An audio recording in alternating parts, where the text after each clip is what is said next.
జగన్ మర్యాద ఇస్తే వద్దని రేవంత్ రెడ్డి దగ్గర చేతులు కట్టుకొని కూర్చున్నారు సినీ పెద్దలు. ఇది సోషల్ మీడియా యుగం. సెలబ్రిటీ హోదా ఉన్నవాళ్ళు ఏం చేసినా బయటకొచ్చేస్తుంది.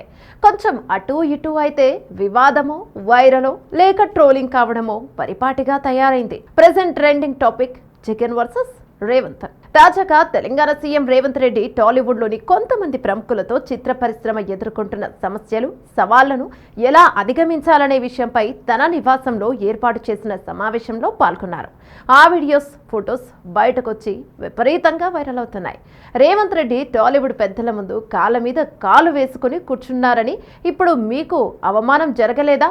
గతంలో జగన్కి చిరంజీవి నమస్తే పెట్టినప్పుడే పెద్ద రచ్చ చేసిన వారికి ఇవి కనపడటం లేదా అంటూ వైసీపీ సోషల్ మీడియా సినిమా పెద్దలపై పెద్ద ఎత్తున ట్రోలింగ్ మొదలుపెట్టింది. పనిలో పనిగా పవన్ కళ్యాణ్ ని ట్యాగ్ చేస్తున్నారు.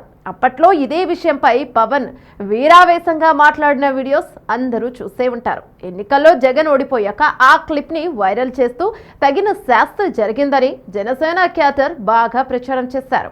ఇప్పుడు రేవంత్ ముందు అందరూ చేతులు కట్టుకుని కూర్చోవడంతో వైసీపీ బ్యాచ్ రెచ్చిపోతుంది. ఇంటికి పిలిచి అన్నం పెట్టి గౌరవించిన మా నాయకుడిపై అనవసరంగా తప్పు పట్టారు. కానీ తెలంగాణ సీఎం రేవంత్ రెడ్డి కనీసం నివాసంలోకి కూడా రానియకుండా కేవలం ఇంటి బయట ఉన్న గార్డెన్ లో కూర్చోబెట్టినా ఆయనపై నోరు బెదరడం లేదు అని వైసీపీ సోషల్ మీడియాలో ప్రచారం చేస్తోంది.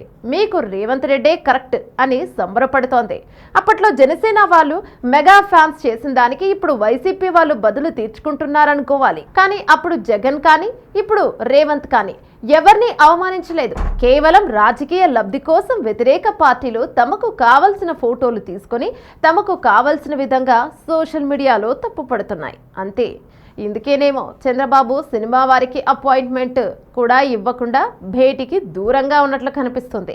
ఏదేమైనా ఇలా ప్రతిదానికి వక్ర భాష్యాలు చెప్తూ చెడు ప్రచారం చేసే వారికి అదే తిరిగి వస్తుంది. జగన్, చిరంజీవి, రేవంత్ సినీ పెద్దల ఇష్యూ లాగా